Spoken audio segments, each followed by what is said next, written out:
Yo, yo, yo, what's going on, man? RKY here with What's going on? what's up, man? Boy Mike D right here. And you are now entering the daily thread. We are back, man. How you been? I've been good. I've been good. It's been a while, man. I'm glad we're getting restarted like other things that's happening in the world, like the NBA, the golf, baseball. So why not the Daily Thread restart, kick it back, and get past this Corona thing and that's keeping us down. We're gonna keep it forward. So I'm glad to be back, brother. Yeah, man, good to see you, dog. And today's special guest is gonna be JT Thompson from the Hip Hop Hall of Fame. So that's gonna be real interesting, man. People have long asked for hip hop to have its own Hall of Fame.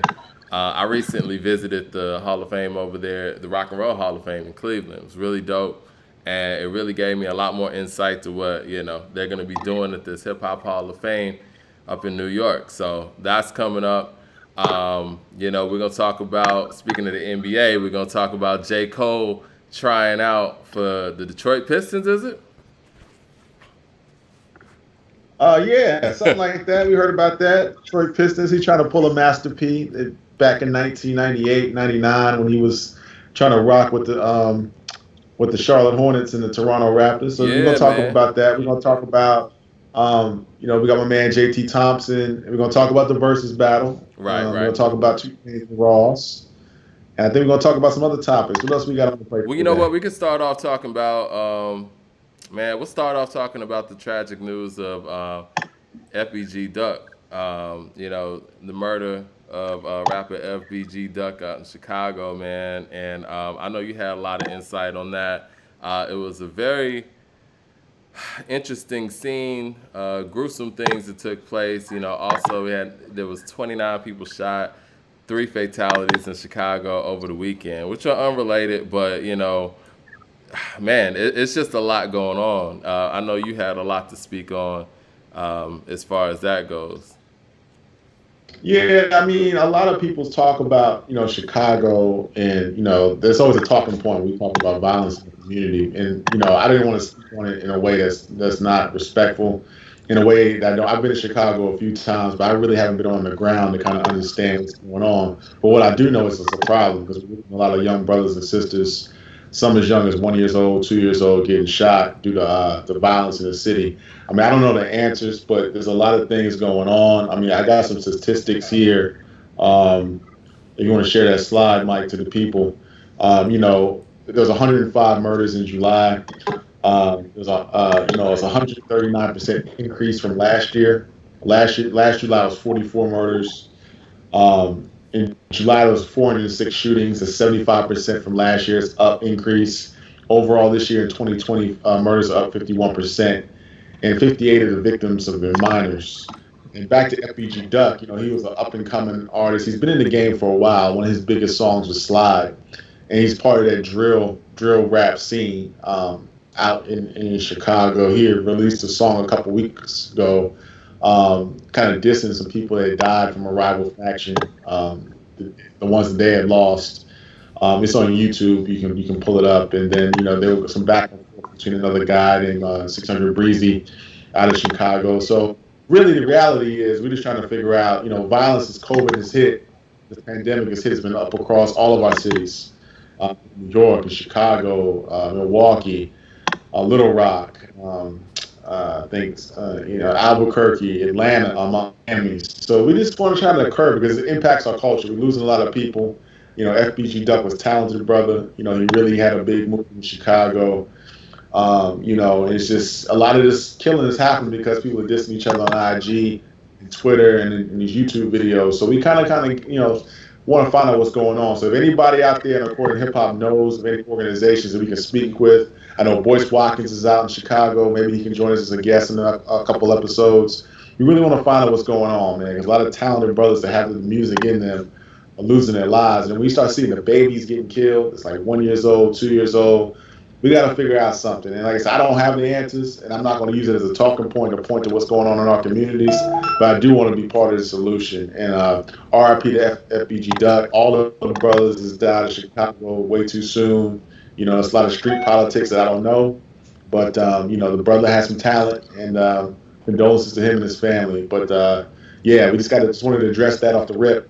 now we can kind of segue Mike into into some more positive Yeah, topics. yeah. I mean, because obviously, hip hop is a part of street culture, and that's where it comes from. Hip hop comes from the streets, and so for us to not speak on these things, I think would be, um, it wouldn't be responsible. It wouldn't be totally truthful. So hopefully, we can continue to come together and remedy some of these back and forths. And unfortunately, records, hip hop songs, and that fly across the internet, radio, whatever, help fuel some of these things. But everybody be safe out there, and look out for one another.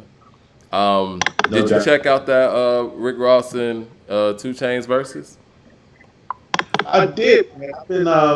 I've been watching these verses for a little bit, man. It kind of takes you down memory lane, you know. But I did check out the Two Chains. Being from Atlanta, you know, Two Chains kind of we came up with Two Chains, Titty Boy, and I was interested in seeing that battle. Came up with Rick Ross back when we were coming up in the early 2000s. That was music was like the soundtrack, you know, when Hustling came out, I think 05, 06. So yeah, I checked it out, man. What would you think about it? Well, I thought that man, Rick Ross has a very deep catalog. That's what I thought. I think that Rick Ross got on Hot 97 the next day and was like, he got 20 more for somebody else that want to come forward and do something. And it was a lot of records that Ross didn't play, and me personally, I don't know if I felt like Two Chains did himself a service. I had an issue with the fact that Two Chains used two songs that he didn't even have a verse on, and he didn't have to do that. He's better than that. Like, he got songs. He used Lil Wayne's "Rich as Fuck," and he used "No Problem." No, no, fucking problem by ASAP Rocky. I don't think he had to use those. I know me and Ahmad put Well, together a he had a verse though. Spotify. He had a Uh, verse though. what's that? He he did an unreleased verse. He did an unreleased verse. I Kind know, of but like Rick still, Ross did the man, same thing. I feel you, but yeah, I mean, but Ross leaned on records that he was actually on. I mean, there's a reason why Right. they didn't put that verse on the ASAP Rocky song. I mean, it wasn't that good of a verse, and I like Two Chains a lot. Somebody said Redman versus Method Man. That would be interesting, man. I think Redman's solo catalog, is a runaway, but Method Man does have the Wu Tang stuff, so I think that would be interesting. So yeah, Right. man. Right. You about ready to get our guest in, man? We got JT Thompson from the Hip Hop Hall of Fame. Uh, you ready? Do that. Let's bring him in. Let's bring him in. Let's go Let's ahead chop it and up. get JT in, man. JT, you there? I'm right here, man. Can you hear me? Yes, man. JT Thompson here for from the Hip Hop Hall of Fame Museum. You know what? Introduce yourself. Let people know a little bit about the history of the Hip Hop Hall of Fame. Man, I was busy enjoying the show, watching y'all vibe. You know what I mean? I felt Appreciate I was in the green room, man. I'm like, where's my bottles at? You know? you. But I We can got tell they you, coming. man, They coming. it's one love to you all, man, and a shout out to all the According to Hip Hop folks out there. The Hip Hop Hall of Fame is a unique project. It was something you got to understand. I'm a Brooklyn-born kid. Grew up in Hollis, Queens. On my block, I played Matchbox Cars with Black Rock and Ron. Y'all got to do your hip hop history to know that. Around the corner was like Ed Love, Derelict Camp around one corner, Fubu up the street one way, straight down 113th to Farmers Rock. You run into LL with them. I'm on 208. You go over to 205 now. You with Jam Master J, run DMC. You head up the street down Franny Lou, down to Linden, you make a right. Now you with the Tribe Called Quest. So the area that I grew up in was incredible. Living with my grandparents, but then I also moved to Harlem. And it was interesting because I didn't realize seeing my grandfather's brother that he played with Billie Holiday, Louis Armstrong, Cab Calloway, many of the greats of our community in music in the Harlem Renaissance. And what was so unique about that is, you got to understand they played in places that they could not sleep or stay or could not eat. And so now you fast forward, let alone they couldn't even own their own music and publish it. So now you look at hip hop today. We're the third generation from that. And what we look like now, making a record, not owning our master, right? Right. So we look at it this way. The Hip Hop Hall of Fame was created out of the Fight the Power era. in the 1992 after the Rodney King incident in the LA 4 and the LA riots. Who would have known? I ended up leaving Harlem, growing up in South Central LA. Moved 10 times with a single mother. Who would have known after going overseas, playing ball in the military and coming back, that having the respect of those 10 areas helped expand the Watts gang troops throughout Los Angeles to the LA wide gang troops, which you've seen in the movie Straight Outta Compton with NWA, with Dre and them, and also with the one with Jamie Foxx starred in, Redemption, about the story of the Bloods, the original Crip founder, right? So I say that to say the Hip Hop Hall of Fame was birthed out of that movement. Picking up Sister Soldier out the airport, heading over to UCLA. You think the Black Lives Matter was? We was Black Lives Matter across the world without social media. So you can understand the impact that we had, and we looking and we celebrating what the young people are doing today. So that same energy we had then created the Hip Hop Hall of Fame. There was no way to support young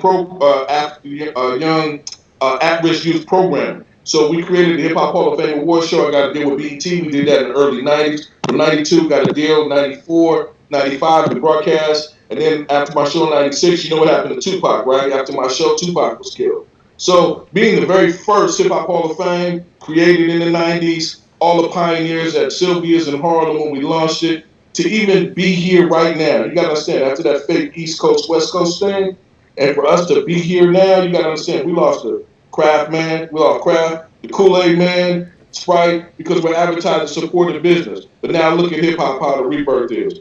All brands utilize hip hop to sell their products, service, and merchandise. So that's what the Hip Hop Hall of Fame came out of. And now we vowed to come back not just with the Hall of Fame award show, but now we have a museum. And I brought up the ownership because it's not just a museum now. It is now the Hip Hop Hall of Fame plus a museum, but also a hotel, residential, retail mall, and live entertainment venue. So it's a full mega entertainment complex coming to New York City. Nice, Wow. nice. Now, what's the process of getting in the Hip Hop Hall of Fame? Well, you got to understand, when I was talking about the 90s, I left out a whole lot of things of what we were doing and engaging, but just trying to keep the interview focused on what we're talking about. Mhm. So in the 90s, hip hop was, when we first created, hip hop was only like 23 years old when we first started, right? 20 something years old. So my whole point is, then you didn't have to be in the game 20 years. It was 10 years. So today, where hip hop is today, we're setting up a committee that will then make it where the peers and artists of the past, present, can all vote for Hall of Fame nominees. But right now, we're still finishing off the original list in the 1990s that I did with Guru, Jam Master Jay, and all the other hip hop pioneers and founders of the industry that we had set up to go after that first show that knocked us off the air for all those years. So 20 years is a prerequisite, and the whole committee thing will be a voting and a nomination process, and those things will be coming out as we move forward going into next year. Okay, perfect. Right, right. Go ahead, And the Rob. show will return in 2021. We brought it back in 2014 for a limited engagement on Soul of the South Network. So we know that the mechanics of the show and everything is fine. Now we need to deliver it on the level it deserves to be delivered on. And COVID came, so it's 2021. Right, right. Well, JC, I got a quick question. Now, you've been in the game for a long time. You was telling us about your run-ins with some of the hip-hop icons in the game. Do you have any personal memorabilia that you'll be donating? I know you collected a lot of things over the years. Do you have anything personal that you'll be donating to the museum, or some things you're going to keep to yourself? Some things are personal that I'll keep for myself, but I have collected maybe 150 pieces, somewhere in between there, right? Right. But some of the most precious things I collected was really from the LA riots, social economic empowerment push that we made, because you got to understand, we started the public and private partnerships back then, which became the empowerment zones. And now what are they talking about today? We need to opportunity zones. We need to create jobs or whatever. So it's not just the music posters or signatures and all that. It's actually the whole story of hip hop, to include not just the music, but the culture, the activism. What impact did we make, not just locally or regionally, but also in the world? So I got some items like that I will be displaying and donating to the Hip Hop Hall of Fame, and because there's a whole plethora of merchandise and memorabilia out there, and it's important that people understand the Hip Hop Hall of Fame. We are owned and operated by us. So in other words, we put out an announcement in June. We already knew from working as the developer of our own project that with the effect of COVID was having on all of our colleagues and our investors in their businesses. So we instantly said in June, look, we're going to go ahead and put out our RFQ for our architect to get an architect to design our two towers, right? But we're going to move construction all the way to 2021. We did that early. And so that pushed the date from opening in 2022 to 2023. So we're in position right now to actually be the main infrastructure, entertainment, hospitality project in New York City with the infrastructure that the governor is talking about, transportation, tunnels, and all those other things. And the reason why that's important to hip hop is we also talk about social distancing, but it's important that we fit into the tourism, we fit into the actual entertainment mecca in New York City, so that we have that global audience to participate at the venue. Well, speaking of memorabilia, man, like what are some of the? Do you have like a memorable hip hop story that you could share? Like one of the most memorable hip hop stories that you have that's attached to some of that memorabilia, or just the memory in general? Wow, I got a whole bunch, man. And what I'm saying about that is what makes this good is are we talking about the Hall of Fame stuff? We talking about street stuff? We're talking. You understand what I mean? There's so many levels to this game of hip hop. People see the music, but they don't know what all goes behind into getting that music from the street into someone's ears, right? Talk So to I say, him. hey, I'm just saying. So one memory I'm going to bring up is Easy E and Master P, the Ice Cream Man, Drew Down. We had one of our concerts in Los Angeles in the early 90s, right? This was before the Hip Hop Hall of Fame Awards. And I give a shout out to Master P, man, and what he's talking about right now. He's the same cat now that he was then, right? So we did this big show. I had Easy E coming through with Menage a Trois, and he was allowing me to break Bone Thugs in Harmony. Y'all hip to them, right? Right. So Right. yeah, so the event was going on in Hollywood. It was all good, but I brought in Master P and them from the Bay, Drew Down from the Bay, and some local artists. And you got to understand, that was a gumbo right there because there was friction still even amongst the guests. So you can imagine how that works, right? So the funny thing is, we found out that everybody was paid, right? So Bone Thugs didn't get their check. Easy had their money. So Bone Thugs had a problem getting on the stage. And then just to be able to see the dynamics of the battle between Easy and Bone, when I'm like, yo, homie, y'all got paid. They like, what? We didn't get paid. So it became a whole thing. Whereas Bone was like reluctant to get on the stage. But Easy was so cool, man, that Easy so cool, bro. Easy wrote me a check on the spot. Man, don't worry about that. I got you. So we didn't lose no money. That's the respect I'm talking about of real brothers doing real shit. And the show was still incredible because everybody that performed, it was such a great show that everybody went home happy. You know what I mean? So I left off a lot of details of what happened in between, but just know it turned into a great night that could have been a problem. Right, right. We'll say the details when we bring you your bottles in New York. When you come to Atlanta, But we'll say, hey, that's why I say much love to Master P. You know what I'm saying? Much love to Easy E. He handled that like, you know what I'm saying? Everybody don't do that nowadays. right. Go ahead, Ron. You got a question?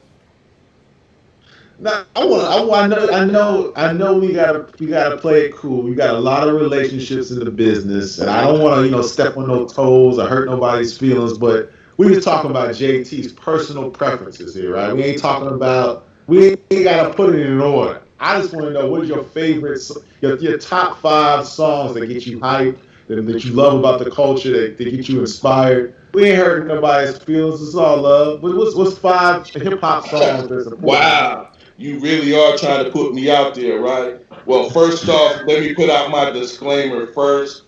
as a founder, creator of the executive producer of the Hall of Fame Awards, and CEO at the Hip Hop Hall of Fame. I am a neutral party in all Hall of Fame related matters. The question is, what do I like? And so you might have asked me this question, but I think I got to put a question back to you because it's like hip hop is so beautiful, man. We got such a range of music. So you say, am I talking about my favorite party song? Are we talking about a social impact song? Are we talking about just hits? Are we talking about a club banger like Whoa? I mean, are we talking about love? Like I Need Love, like LL Cool J? You feel where I'm going with this? And it's also regional, right?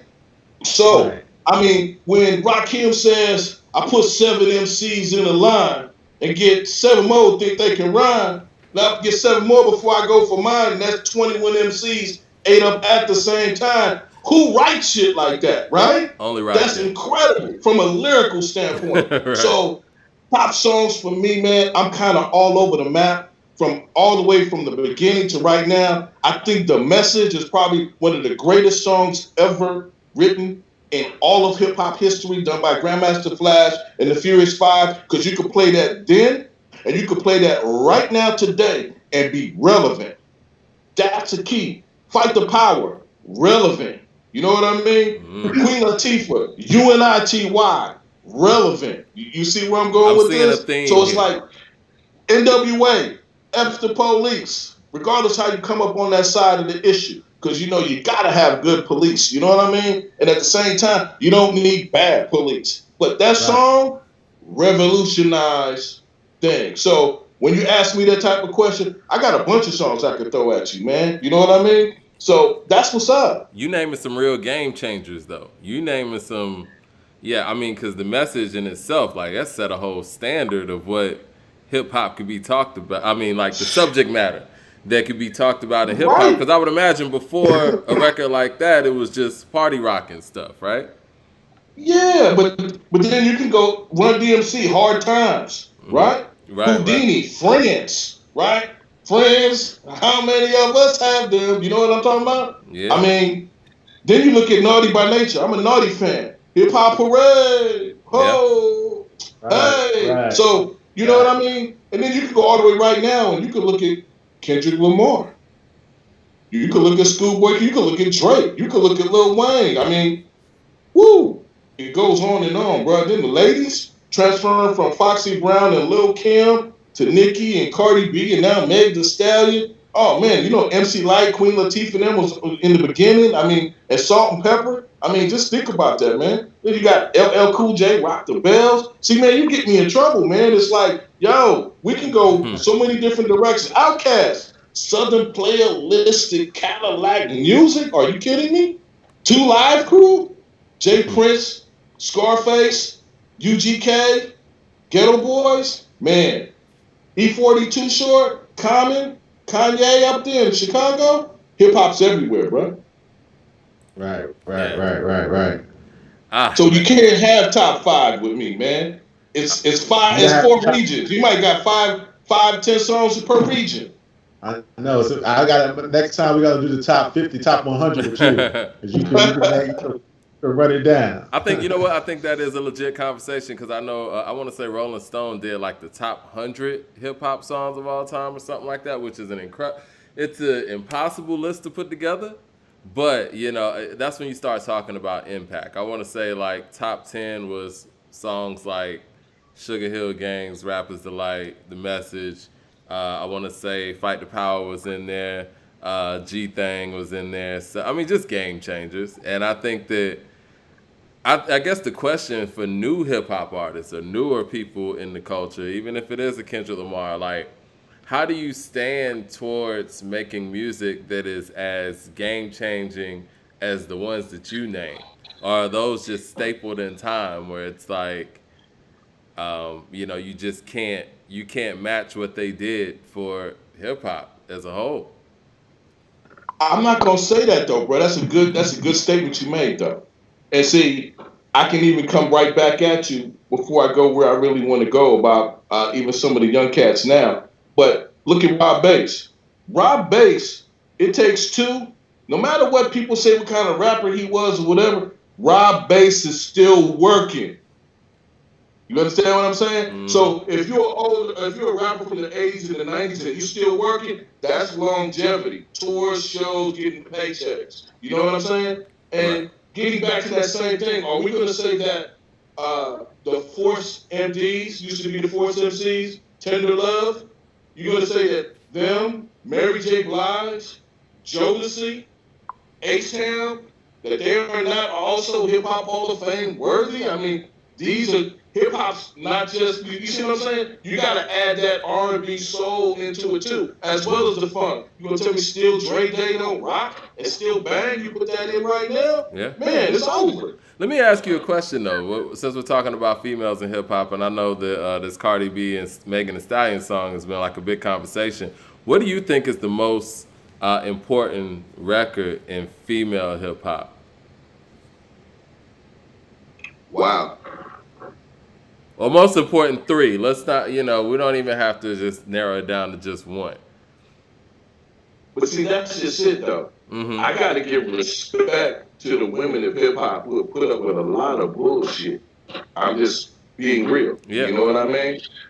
Because I'm a guy, I play ball, went around the world. I mean, that sort of thing. We know what our lives was like coming up, and the things that we were indoctrinated to is how we treat women and family, growing up with a single mother and all that. I'm gonna tell you, the biggest thing that happened to me was when you start having kids, you have girls on top of boys. Because when you have girls, that changes you. And I know Kobe's saying, rest in peace, Kobe Bryant, the girl dad. You know what I mean? So when I look at the women, I'm looking at women from a totally different perspective now, right? So when you talk about Salt and Pepper, who took control of their sexuality from their earlier hits, you know what I mean? You talk about TLC, you talk about Queen Latifah, MC Light, and we already talked about how Lil Kim had to do what she had to do being with the boys.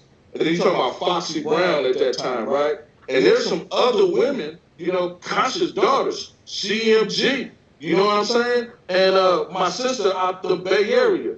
Those were sisters who was on a funky expedition, but they were strong, powerful African American women. You know what I mean? Yeah. Who at the same time can hold their own with men. So from a femininity standpoint, they fluctuate.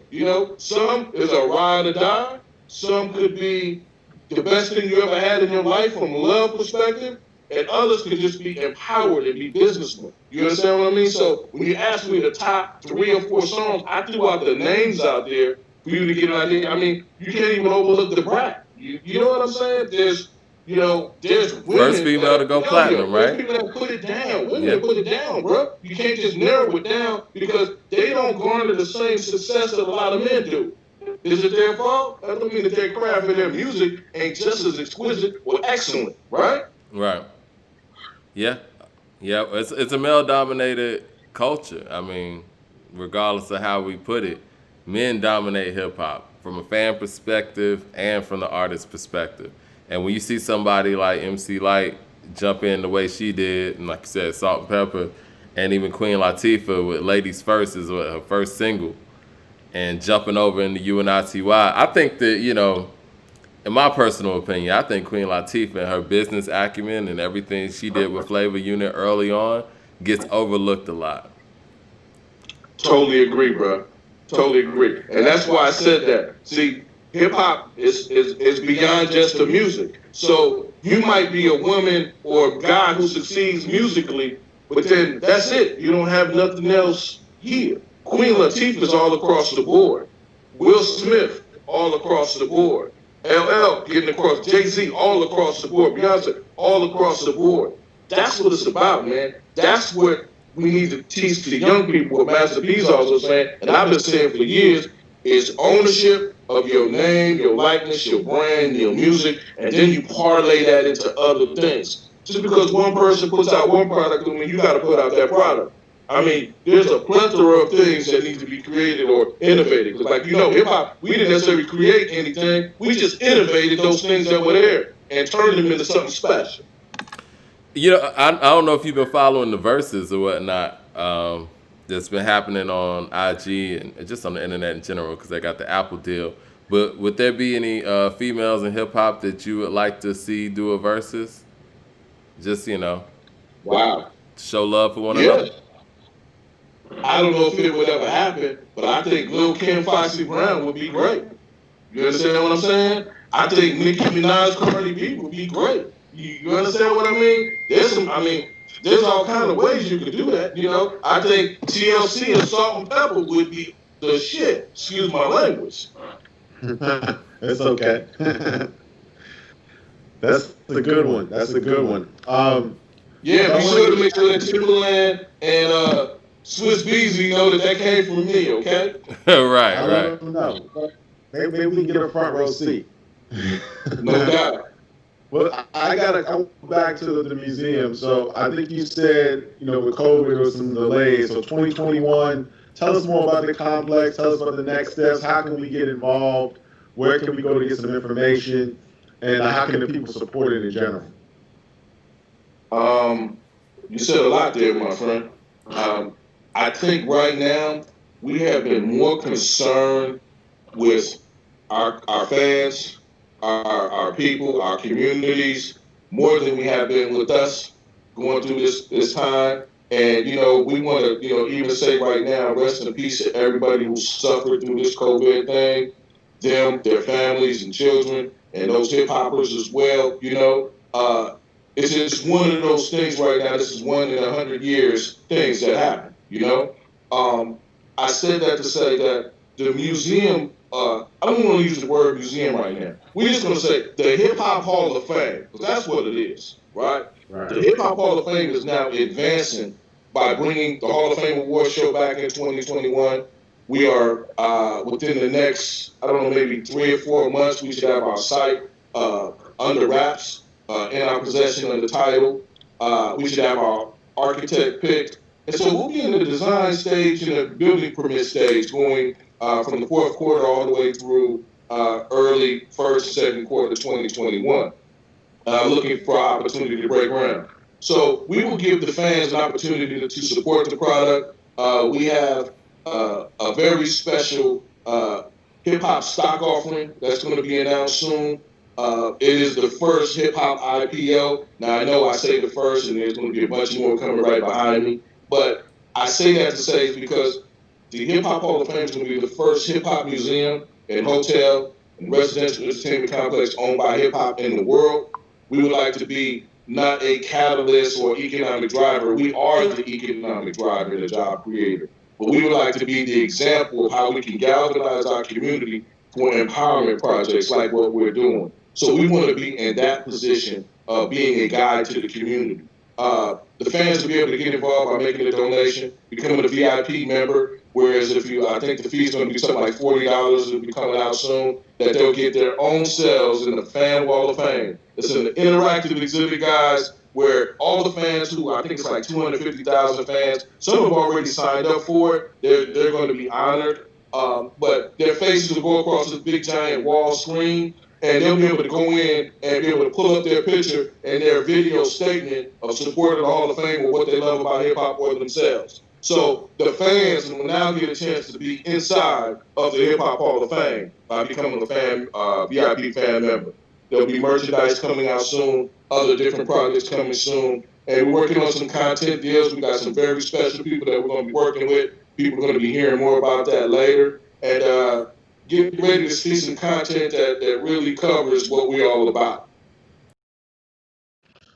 All right. Well, we're looking forward to it, JT. And I got one final question. This is a very, very important question. Now, I want to celebrate you being on our relaunch. So when we come to New York, you come to Atlanta, we want to come bearing gifts. So what you like? What kind of bottle you want, JT? What you want me to bring? You want Man, surprise me, man. I haven't been a drinker for 10 years, but every now and then, if it's something to celebrate, I'm gonna celebrate. You know what I mean? We'll do some champagne, something like.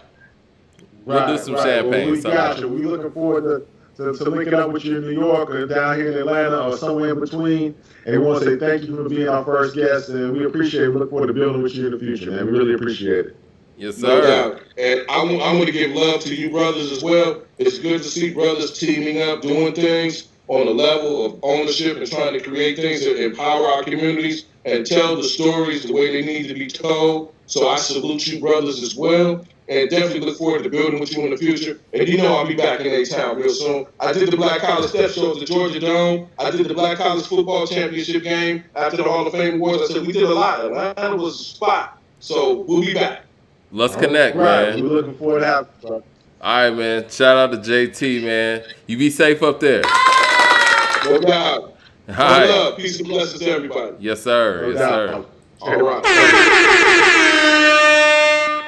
Yeah, man. I'm looking forward to that, man. We need that. Hip hop needs that hip hop Hall of Fame. We have such a rich history, and it's just necessary. I can't wait, man. I can't wait. I'm gonna come up there in my tuxedo, my J's on, my wife. We gonna come up there looking right, bro. You know what I mean? I mean, It's a good look. It's a good look. It is, man. Like I Because I know said, we got the Hip Hop go ahead. Hall of Fame. We got the Hip Hop Hall of Fame coming up in New York. We've got the Rock and Roll Hall of Fame in Ohio, and then you got the African American Music Museum in Nashville. So Black culture, and then you got the museum in DC as well. So African American music is being celebrated. That's always a good thing. And I'm really looking forward to see what JT Thompson has coming up.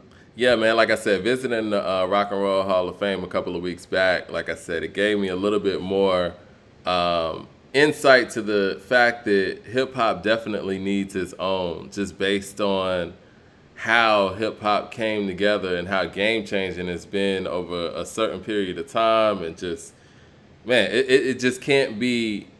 It can't be totally given the proper everything it needs to have by the Rock and Roll Hall of Fame, if that makes any sense. It's like it needs its own. Like it's so much that has happened in hip hop from the 70s to now, and just how quickly the culture changes. And I mean, we're the number one music in the world.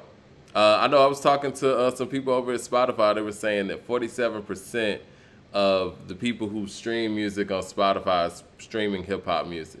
That's nearly half. Wow. Yeah, man. And just from something That's that just comes crazy. out of the streets, man, it's an amazing thing. Let's go back. Let's take a step back. Because I know we kind of went to JT. I want to talk about this verses again. Like I said, I don't know why I'm so compelled by these things, but I want to talk. What verses are you? I know the people in the chat are talking about different ideas they had. What ideas did you have for verses that you would like to see coming up? Well, I know Rakim just, I want to say yesterday or the day before yesterday, Rakim called out Kane to do a verses and, tag Swiss, Timberland, and all them in it. And Swiss responded like, we've been waiting for you, King. One of those things. So it might happen. Put the DJ horns on for that. But I mean, I personally, would have Rakim in that matchup. One that I would like to see though, that I don't think is just totally unbelievable or couldn't happen. I would like to see a TLC and SWV. That's a good I would one. like to That's see a good one. On that realm, I like to see Mary J. Blige and Mariah Carey. I think You Mary, know? and I personally think Mariah is a better artist, more talented artist, and that's arguable too. But I think Mary would definitely win that matchup. I mean, that's just my We opinion. can do a hip hop soul type thing. We can do Faith and Ashanti or something. I don't You know if know, they got say it. 20. I don't know. But anyway, Joints. if we're talking hip hop though, I do want to see T.I. in there, and I don't know if 50 Cent is the best matchup, right? I don't know if 50 is his best matchup. I don't know. I would have liked to have seen Ross and T.I., honestly. I would like to have seen That would have been a good one. Maybe T.I. Common. I don't know. That's a weird matchup, but I mean, I think Common has a real interesting catalog, though. I think that Common's catalog spans a time of 1992 to now. He's worked with everyone from No ID to Jay Dilla to Kanye to the Neptunes. He has hits with a lot of different people and dealt with a lot of different sounds over a big span. So it's really hard to even match him up with anybody in that sense. Kind of in a similar way as Busta Rhymes. Like it's really hard to match Busta Rhymes up with anybody. Same thing with LL. So Common, I don't even know who I would match Common up with. Honestly, he got hits. They're trying to do the Kanye and Drake thing. What do you think about that? Well, that's what Swiss is trying to get together.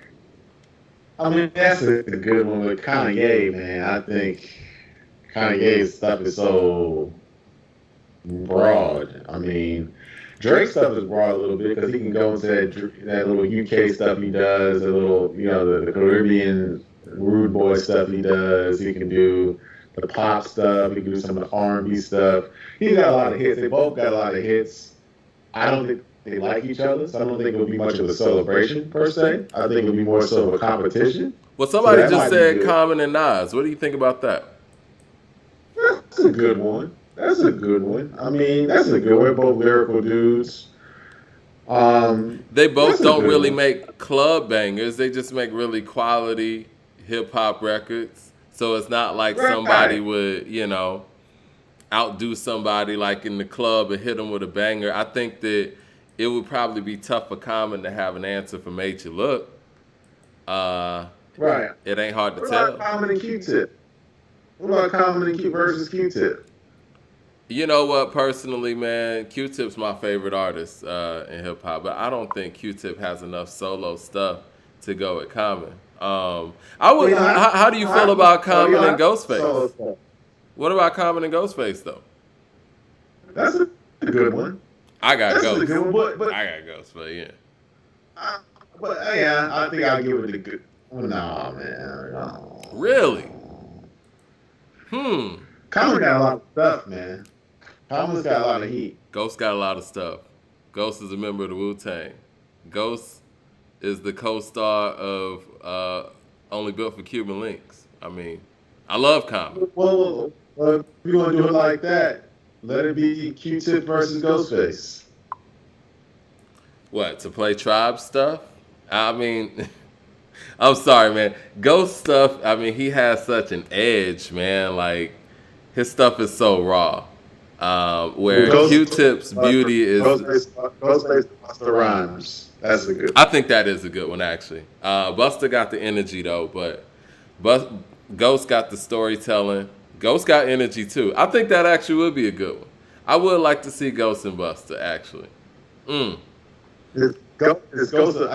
In our community, he's a big name, but for the Apple Music and for the Instagram crowd, with Ghost move the needle. I With feel Busta like Rhymes. Ghost is, in my personal opinion, I feel like Ghost is probably one of the few hip hop artists that has like that cult following.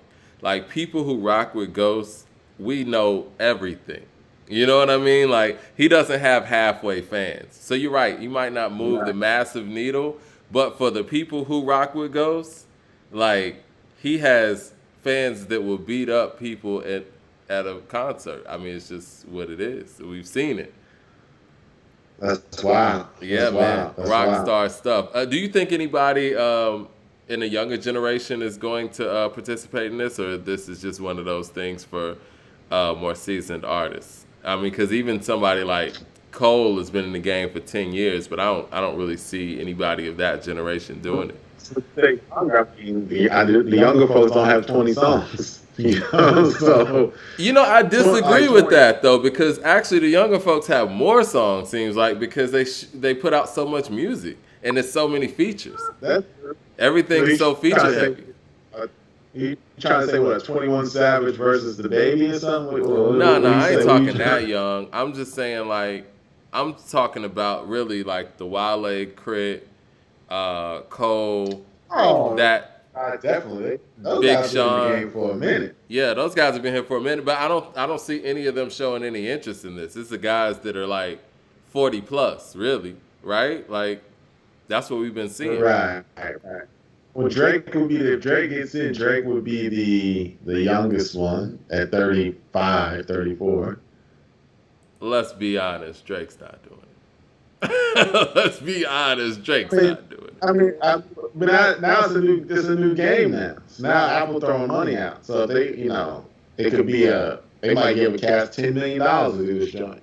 That changes the game. You know what I'm saying?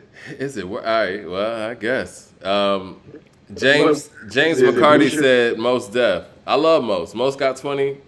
You know what? I think Most does. If we count the Black Star stuff, black on both sides, it would be, and features and things like that. Yeah, I think Most got a good 20. I would like to see if we were going to put Most Def against anybody.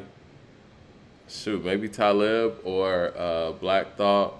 But throw most Def with Common.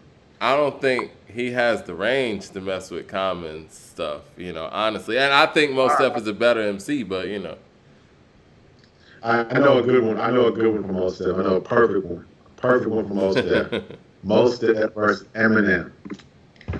I would like Perfect. to see. Yeah.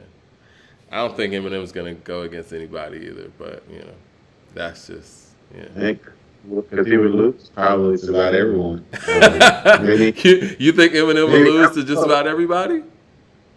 He probably could beat Everlast, and he probably my God. could beat MC Search. Oh my God, the disrespect. All right, well, Something like that. But let's segue to something else. What's the next topic? Well, the next topic we were going to talk about, Cardi B and Megan Thee Stallion made big waves this week with the WAP video that debuted at midnight on Friday morning, and a lot of people had things to say about it. Actually, there was a gentleman who's running for the House of Representatives out in California, James Bradley. He said, Cardi B and Megan Thee Stallion are what happens when children are raised without God and without a strong father figure. Their new song, The WAP, which I heard accidentally, made me want to pour holy water in my ears, and I feel sorry for future girls if this is their role model. What do you think about what this gentleman had to say, Ron?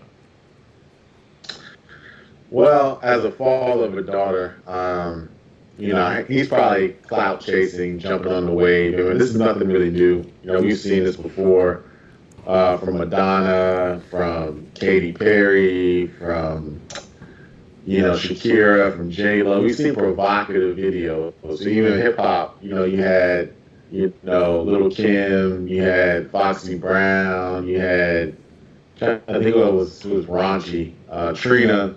But this was a really raunchy video. The lyrics are very, very, very raunchy. It was kind of like, I don't know if I'm getting old using the term raunchy, but it was kind of explicit. It was kind of like graphic, and it kind of made me think, like, do they really have to do this? Like I said, this is nothing new. It was just kind of vulgar. It was very vulgar. It was very nasty. That's kind of Cardi B's lane, that's Megan Thee Stallion's lane. That's it was Megan's surprising to me. So I don't know. I agree with him. I don't think he's trying to clout chase, talking pouring holy water in his ears. He accidentally heard it. But to me, it is what it is, man. Like I said, I thought the video was kind of, this is nothing creative to me, but it was just fake parts shaking and gyrating, and it is what it is. So, as a father, I wouldn't want my daughter to listen to this. I mean, she does listen to it. I don't think it's going to, because she's raised different, I don't think it's going to influence her actions. But to those young girls thinking, there's a line in the song, she said she doesn't cook it clean, but she still got a ring. That's a cute lyric, but cute bar, but is that a real positive message? I mean, not to say all women should be cooking and cleaning, but we know what she's talking about. She's talking about she got the ring by doing the things she's saying in the record. So I don't know. What's your thoughts on it? I mean, do we look to them as leaders and people to be role models in that way? I guess if you have a certain level of fame, then you're automatically a role model, right? Like, and you're automatically somebody who people listen to. I think that it wasn't meant to put forth a message. I think that the record was just a record to go out there and see two sexually charged artists come together and probably make the most sexually charged piece of work they could make coming together. You know what I'm saying? I, we've seen worse. I think that looking back on, what Lil Kim's done in her career, as groundbreaking as, that has been said to be over time, Lil Kim's done, we've seen worse. And this was more of, like I said, this seemed like an extreme where it was like, you know what, we're going to come together, take your raunchy, my raunchy, and we're gonna make the raunchiest thing that we possibly could make together. That's what it looked like. I mean, Right. even from the opening scene where you had the statues where like water was coming out of the nipples of the breast and all that stuff, and it was like, you know, almost kind of like a parody in a sense, where it was like, let's see how raunchy we can make this. But I'm sure it's always been like that when people are trying to put forth that type of message anyway. But now let's get back to the music. I really didn't, I didn't love the record. I immediately when I heard the sample, I'm like, okay, Gucci and Wayne used this on the Carter Five. Um, so already there, I was, comparing it because I think Gucci and Wayne's record is way better. So Right. it didn't even stand alone to me like as a record in itself because I literally have heard it before, 2 years ago. So, Right. Right. Right. but Right. as far Right. as Right. everybody Right. being so so shocked by this and all that, and so just disgusted by that, I don't. That's the part I don't buy because we've all seen worse on a mainstream level. Right. Right. So I don't buy the outrage and all Yeah. the hoopla I think and people stuff are like clout that. chasing. People are trying to actually get their discussions out there by talking about this in a way like they're so, disgusted. They accidentally heard the record and blah, blah, blah. Like, stop it.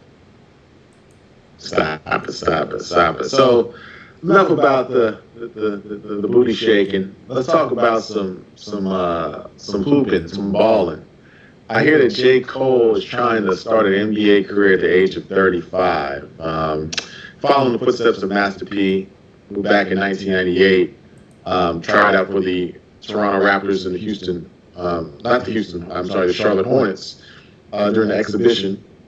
Put up respectable numbers, but he didn't make the team. Master P said it was because of his lyrics, his lyrical content. He said he was called into the general manager's office, and the general manager told him that he was putting out filth. And Charlotte was a Bible-based city, and he could not be on the team.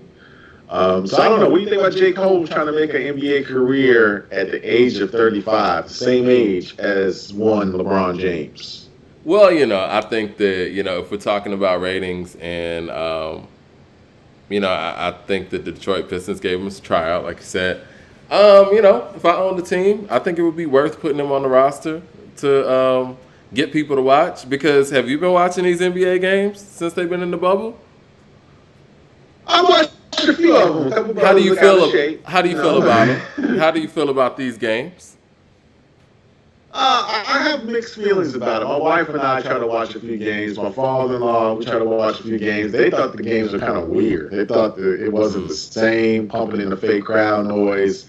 They're selling tickets. There's virtual tickets. You can buy tickets to put your face on little screens. It just felt kind of weird. Coaches got masks on, and the reporters have masks on, and they got to hold a microphone 6 feet away from you. And they got a plexiglass in between like the sideline announcers. It's very weird. I don't think they're really playing that hard. I really just think they're going through the motions to get paid.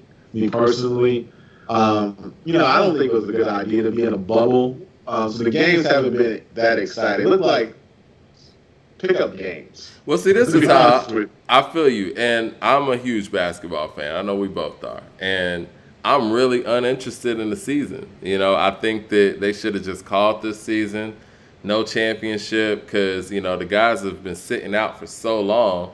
It's definitely affected the product on the floor. I mean, you see the Lakers are like 2-3 now, right? Like you see one two and game, four. 2-4. You see one game where Davis will go out there, and I hadn't watched the game, so I'm just seeing like the stats. I was just going through my phone, like my app, and just seeing what was happening in these games. And it's like Anthony Davis would go out there, put up 30, 40, and the next game he goes like 2 for 14. Like these guys don't have their legs under them. We're not seeing the best basketball. It's not intense in that way because clearly, there's a lot of other factors out there outside of the fact that they haven't played. It's sloppy. It's just not entertaining, and I think that even the process is confusing at this point. I don't really even know what the playoff process is going to be, and it's August. Like I wish they would have just sat this thing out, called the season, started back over in October. But saying all that to say, if somebody wants to use J. Cole jumping in there to get people interested enough to watch something, if I was the owner of a team, I'd do it. Similar to the Master P thing, where it was like it really wasn't about, not saying Master P can't ball, but just understanding all the obligations this guy has with all these businesses. He's not going to be totally dedicated to your squad long term. So that was just a play to get people interested in the team, to watch Master P play, put some seats in the stands. And I think that, if they want to do the same thing with Cole, fine, because he can shoot. I've seen the film. Like he was hitting all his shots. He had like 40 shots in a row. I'm exaggerating, but he was killing it. So do I think that it could happen? Yeah, especially in this climate. I think right now is wide open for him to actually sit there on a team just so we would watch. And there's always a money play to it too. He's got a deal with Puma with the basketball division, so he's trying to sell some shoes. And what better way to sell some shoes to get Puma pumping, get Puma going, is to at least play some exhibition games. I don't think he'll make the team. He might make the D League or the B. He might make the lower league, but that's just enough to kind of move the dreamer sneaker at Puma. So speaking of Master P, I know the No Limit Chronicles came out a couple weeks ago. Have you been catching up with it? I know I saw the first few episodes, and I thought it was pretty good. I thought it was talked about the history of Master P, how he was kind of came up in the South, but also had his roots in the West Coast, and that's where he really kind of got his footing before he went back to Louisiana. So I thought it was a really good series. Have you been catching up with it? Yeah. I think the final one comes on tonight. It is Sunday, August 9th for people who are watching this after the fact. But yeah, I've been watching it. I've seen all 4 episodes so far. I think BET's done a really good job. There were a few things that I didn't know, and I grew up in that era where No Limit was popping, but he got his hustle from the Bay Area. That makes a lot of sense. I didn't realize how much time he spent in the Bay Area, and that kind of influenced his sound too early on. Because when you listen to a lot of those artists from New Orleans, Master P stuff really didn't sound like the bounce music that was coming out of New Orleans. And I think the first time that we really got a mainstream example of what that New Orleans sound was when Cash Money, came through. Some of the Mystical stuff too, but Mystical was kind of like a one-off thing as well. But yeah, Master P's experience in the Bay Area, I didn't know how much time he spent out there. Because I remember the West Coast Bad Boys CDs and all that stuff. But Master P, man, he did his thing, man. And hats off to him. I think he's one of the most important figures in hip-hop when it comes to business. And everything that he had involved as far as like signing free agents on, from Mystical to Snoop Dogg, like it wasn't a lot of that going on. Because even when you talk about the Tupac signing the Death Row per se, he was still on Interscope. They just kind of moved him over because, that was an Interscope thing. But Master P was actually getting people from other labels and, signing them onto the Tank.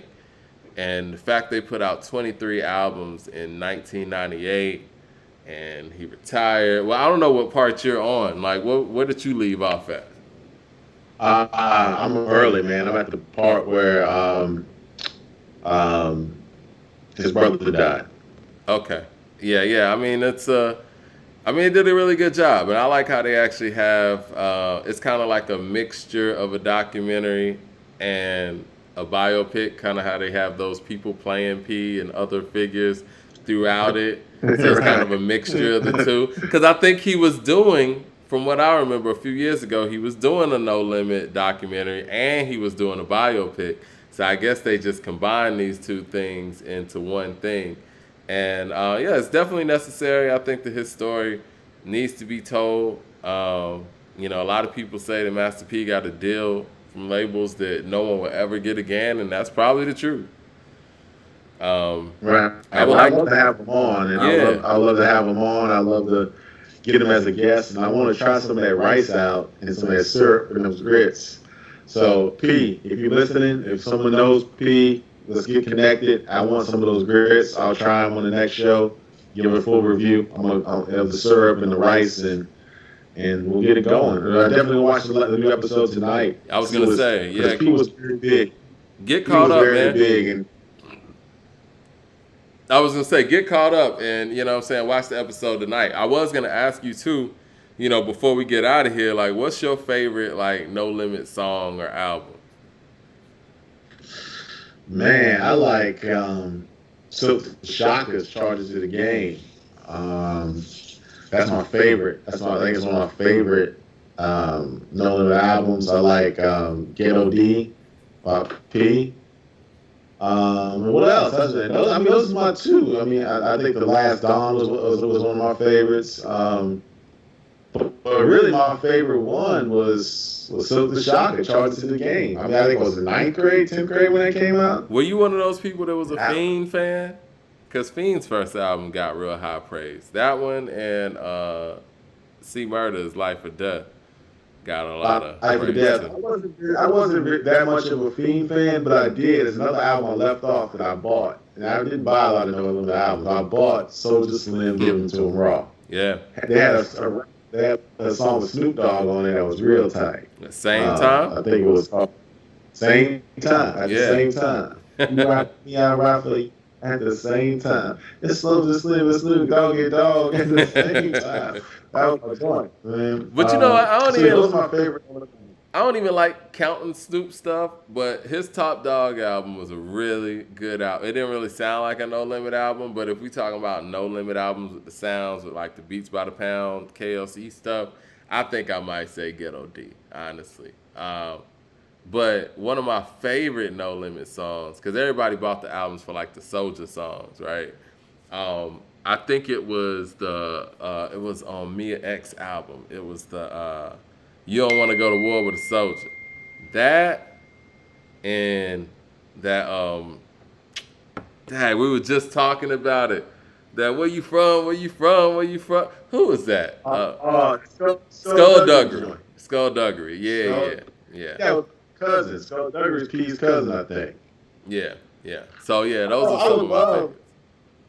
I would love to get somebody from No Limit, even the people that design album covers. I We think should that'd be do an that. interesting interview. We should do that, man.